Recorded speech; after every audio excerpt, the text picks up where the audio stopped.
इस कहानी की शुरुआत में मैरिसन नाम की एक लड़की को दिखाया जाता है जिसका घर जंगल के बीचों बीच है।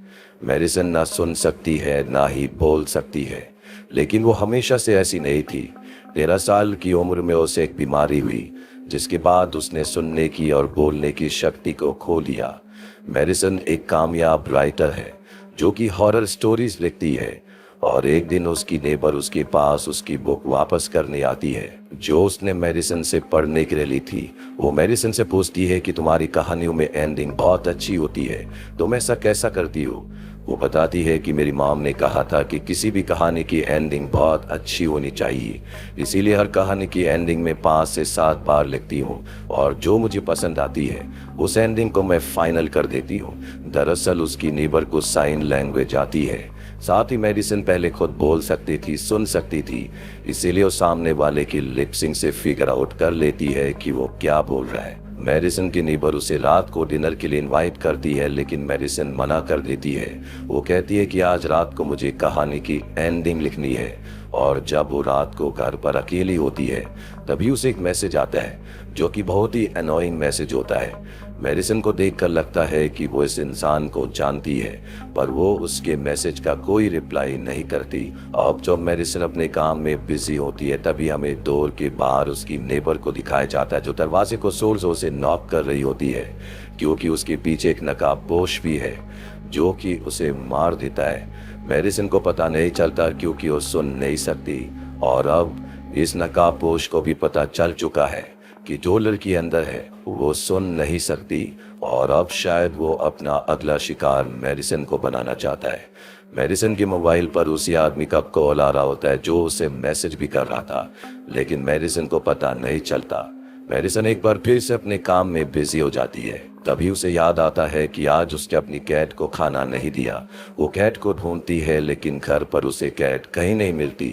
उसे लगता है कि शायद कैट कहीं छुप गई होगी, जल्दी वो वापस आ जाएगी। और अब एक बार फिर से मैरिसन अपने लैपटॉप पर काम करना शुरू कर देती है, तभी उसे मैसेज आता है, और जब वो उस मैसेज को खोल कर देखती है तो हैरान हो जाती है क्योंकि किसी ने उसी के फोन से उसकी फोटोज खींचकर उसे भेजी है, और ये फोटोज उस वक्त की है जब वो अपनी कैट को ढूंढ रही थी, यानी कुछ ही मिनट्स पहले की।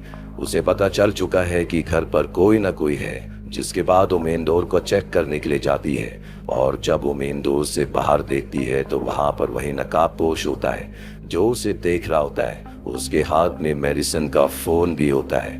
मैरिसन घर के सारे खिड़की दरवाजों को बंद कर देती है, और वो इंटरनेट के थ्रू इमरजेंसी कॉल करने की कोशिश करती है, लेकिन अब उस नकाबपोश ने उसके घर की इलेक्ट्रिसिटी को काट दिया है, जिस वजह से उसका इंटरनेट भी बंद हो जाता है, यानी कि वो अकेले इस घर में फंस चुकी है। मैरिसन डोर के पास आती है और डोर की ग्लास पर लिखती है कि मैंने तुम्हें नहीं देखा, मैं तुम्हारे बारे में किसी को कुछ नहीं बताऊंगी, वैसे भी मेरा बॉयफ्रेंड आने वाला है। वो मास्क मैन अपना मास्क उतार देता है। उसे पता चल जाता है कि मैरिसन लिप्स को रीड कर सकती है। वो कहता है कि तुम मेरे लिप्स को रीड करो, और जब वो उसके लिप्स को रीड करती है तो वो कह रहा होता है कि मैं तुम्हें तब तक नहीं मारूंगा जब तक कि तुम खुद मुझे अपने आप को मारने के लिए ना कह दो। मैरिसन समझ जाती है कि ये कोई साइको है, इसीलिए अपने बचाव के लिए हैमर और चाकू अपने पास रख लेती है। उसने अपने घर को चारों तरफ से लॉक कर दिया है। कुछ देर के बाद उसे विंडो पर किसी के हाथ की परछाई दिखती है। वो देखती है कि ये उसकी नेबर का हाथ है, पर इससे पहले कि वो विंडो को या दरवाजे को खोलती, वो देखती है कि वो कातिल, वो नकाबपोश उसके पीछे है। मैरिसन को बहुत दुख होता है। उससे पहली बार बहुत कमजोर महसूस होता है, क्योंकि वो जानती है कि अगर वो सुन और बोल सकती तो वो अपनी नेबर, अपनी दोस्त की चीखों की आवाज़ सुन लेती और फ़ोन करके मदद यहाँ पर मंगवा लेती, लेकिन अब उसकी नेबर मारी जा चुकी है। साथ ही उसे ये भी समझ में आ चुका है कि ये इंसान बहुत खतरनाक है, अब उसे कुछ करना होगा। मैरिसन को याद आता है कि उसकी नेबर का फ़ोन हमेशा उसकी पॉकेट में होता है, इसीलिए वो तय करती है कि वो उस नकाबपोश का माइंड डाइवर्ट करके उसका ध्यान भटकाकर अपनी नेबर की बॉडी के पास जाएगी और उसकी जेब से फ़ोन निकाल लेगी। इसीलिए वो अपनी कार की की को निकालती है और उससे वो कार की हॉर्न को बजाती है, जिस कार को पहले नकाबपोश ने पंचर कर दिया है। नकाबपोश को लगता है कि वो अपनी कार की तरफ जा रही है, इसीलिए वो भी कार की तरफ जाता है और इस मौके का फायदा उठाकर मेडिसन विंडो खोलकर अपनी नेबर की बॉडी के पास जाती है। और मेडिसन की किस्मत अच्छी नहीं होती क्योंकि उसकी पॉकेट में फोन नहीं है। यहाँ पर नकाबपोश को पता चल चुका है कि उसके साथ ही प्लानिंग की गई है, इसलिए जल्दी से वो उसी की नेबर की बॉडी के पास आता है। मेडिसन जब उसे आता हुआ देखती है तो विंडो को बंद कर लेती है, लेकिन वो नकाबपोश अपना हाथ अंदर कर देता है। मेडिसन अपनी हैमर से उसके हाथ पर हमला करके उसके हाथ को जख्मी कर देती है, जिससे उस नकाबपोश को साइको को और भी गुस्सा आ जाता है। हालांकि अगर वो चाहे तो विंडो को तोड़कर अंदर जाकर मेडिसन को मार सकता है, लेकिन ये एक साइको है जो कि मेडिसन के साथ खेल रहा है। कुछ देर बाद मेडिसन को समझ में आ जाता है कि अब उसे यहाँ से निकलना होगा, इसीलिए उस सीढ़ियों के नीचे वाले रास्ते से बाहर आ जाती है। नकाबपोश उसे देख नहीं पाता, पर जल्दी नकाबपोश को पता चल जाता है कि मेडिसन बाहर है। वो अपनी एरो से उसके ऊपर हमला करता है, इसीलिए मेडिसन को अपनी जान बचाने के लिए घर के अंदर आना पड़ता है। पर मेडिसन हार नहीं मानना चाहती, इसीलिए अपनी टॉर्च को ऑन करके दूर फेंकती है ताकि उस नकाबपोश को डिस्ट्रैक्ट कर सके। पर नकाबपोश उसकी इस चाल को समझ जाता है और जब वो ऊपर होती है तो अपनी एरो से वो उस पर हमला करता है, जिससे मेडिसन का पैर जख्मी हो जाता है। नकाबपोश अब उसका काम खत्म करना चाहता है, इसीलिए ऊपर की तरफ चढ़ता है। और जब वो ऊपर पहुंचने वाला होता है कि मेडिसन उसकी बो और एरो को उससे छीन कर उसी के एरो से उस पर हमला करके उसे जख्मी कर देती है और खुद घर के अंदर आ जाती है, जहां मेडिसन उसकी एरो गन पर देखती है कि 11 निशान है, यानी कि वो 11 लोगों को इसी एरो और बो से मार चुका है। उसके पैर में बहुत तकलीफ होती है, इसीलिए वो अपनी मरहम पट्टी करती है। घर के बारे में दिखाया जाता है कि उसकी नेबर का हस्बैंड आता है जिसका नाम जॉन है। वो देखता है कि गिलास में कुछ अजीब सा लिखा हुआ, उसे शक होता है, पर इससे पहले कि वो कुछ समझ पाता, मास्कमैन उसके सामने आता और कहता है कि मैं पुलिस ऑफिसर हूँ, मुझे यहाँ से इमरजेंसी कॉल आया था, इसीलिए मैं यहाँ पर आया हूँ। मास्कमैन जो कि जॉन के सामने पुलिस ऑफिसर के तौर पर खड़ा है, वो जॉन से उसका मोबाइल ले लेता है। जॉन कहता है कि तुम्हारा हाथ जख्मी क्यों है? मास्कमैन कहता है कि जब मैं यहाँ पर आया तब किसी ने मेरे ऊपर हमला किया, जिसके बाद मैं बेहोश हो गया। अब वो जॉन के मोबाइल को अपनी जेब से निकालता है। जॉन देखता है कि उसकी जेब से उसकी वाइफ का ईयरिंग गिर गया है, इसीलिए उस पर उसे पूरी तरह से शक हो जाता है। साथ ही वो अंदर मेडिसन को भी देख लेता है, जिसके बाद जॉन उसके ऊपर हमला कर देता है। दोनों हाथापाई कर रहे होते हैं, जिसमें जॉन जख्मी हो जाता है। वो बाहर से मेडिसन को बोलता है कि तुम भाग जाओ। मेडिसन उसके लिप्स को रीड कर लेती है और वो भागना शुरू कर देती है। मास्कमैन जॉन को मार देता है, जिसके बाद वो मेडिसन तक पहुंचकर मेडिसन को भी खत्म कर देता है। लेकिन ये सच्चाई नहीं होती। दरअसल मेडिसन अब भी अंदर है, वो ये सब कुछ इमेजिन कर रही होती है, यानी कि वो हेलुसिनेट कर रही है। हालांकि ये सच्चाई होती है कि उसके नेबर के हस्बैंड जॉन को, जो कि यहाँ पर आया था, उस नकाबपोश ने मार दिया है।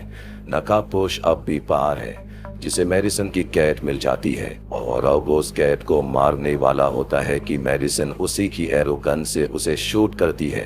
एरो उसकी कंधे पर लगता है, जिससे उसे बहुत गुस्सा आ जाता है, इसीलिए वो मेडिसन को मारने के लिए उसकी तरफ बढ़ता है। मेडिसन अंदर चली जाती है। वो देखती है कि बाहर अब भी एक एरो है, जिसे उठाने के लिए वो अपना हाथ बाहर निकालती है, लेकिन वो नकाबपोश स्लाइडर को बंद कर देता है, जिससे मेडिसन की सारी उंगलियां टूट जाती है। और मेडिसन उसके सामने खड़ी होती है, जो कि घर के अंदर है, और लिखती है, डू इट, अगर तुम्हारे अंदर हिम्मत है तो मुझे मार कर दिखाओ। नकाबपोश तय कर लेता है कि अब वो गिलास को तोड़कर अंदर जाएगा और मेडिसन को खत्म कर देगा। वो बाहर से गिलास को तोड़ना शुरू कर देता है। मेडिसन अपने लैपटॉप पर उस कातिल का, यानी कि नकाबपोश का पूरा हुलिया लिख देती है। साथ ही भी लिख देती है कि मैं इसमें मारी जाऊंगी। दरअसल ये मैसेज उसने अपनी मॉम और सिस्टर के लिए लिखा था, ताकि उसके मरने के बाद वो उस नकाबपोश को ढूंढकर उसे सजा दिलवा सके। इसके बाद मेडिसन बाथरूम में जाकर छुप जाती है, ताकि वो दूर से आए तो वो उस पर चाकू से हमला कर दे, पर वो बहुत चालाक होता है। नकाबपोश पीछे विंडो से आता है और वहां पर बैठ जाता है, क्योंकि उसे पता है कि मेडिसन सुन और बोल नहीं सकती, इसीलिए उसकी आर्ट उसे सुनाई नहीं देगी। और अब वो उसके कान में कहता है कि मैं तुम्हें मार दूंगा। हालांकि मेडिसिन उसकी आवाज तो नहीं सुन पाती, लेकिन उसकी सांसों से उसे पता चल जाता है कि नकाबपोश उसके पीछे है। इसीलिए अपने चाकू से नकाबपोश पर हमला करके वो किचन में आ जाती है, जहां पर बेहोश हो जाती है। नकाबपोश किसी भी कीमत पर उसे मारना चाहता है। ये दोनों बहुत जख्मी है और अब नकाबपोश मेडिसिन को मारने के लिए उसकी तरफ बढ़ता है। और इससे पहले कि वो उसे मारता, मेडिसिन जो कि बेहोश होने का नाटक कर रही थी, उसकी आंखों में इंसेक्ट्स को मारने वाला स्प्रे डाल देती है, जिससे उसकी आंखें जलना शुरू हो जाती है। साथ ही वो फायर अलार्म को भी ऑन कर देती है, जो कि बहुत तेज होता है, जिससे उस नकाबपोश को बहुत तकलीफ होती है। लेकिन फिर भी वो एक बार फिर से मेडिसिन को पकड़ लेता और उसे मारना शुरू कर देता है। मेडिसिन को भी लगता है कि अब उसकी मौत हो जाएगी। अपनी जिंदगी के आखिरी पलों में वो अपने परिवार को याद करती है और तभी उसके हाथ में वाइन का कैप खोलने वाला ओपनर लग जाता है, जो कि बहुत ही शार्प होता है। वो उस ओपनर से उसके गले पर हमला करती है, जिस हमले से वो बच नहीं पाता और नकाबपोश की मौत हो जाती है। मेडिसिन अपना फोन उसकी जेब से निकालकर 911 पर कॉल करती है।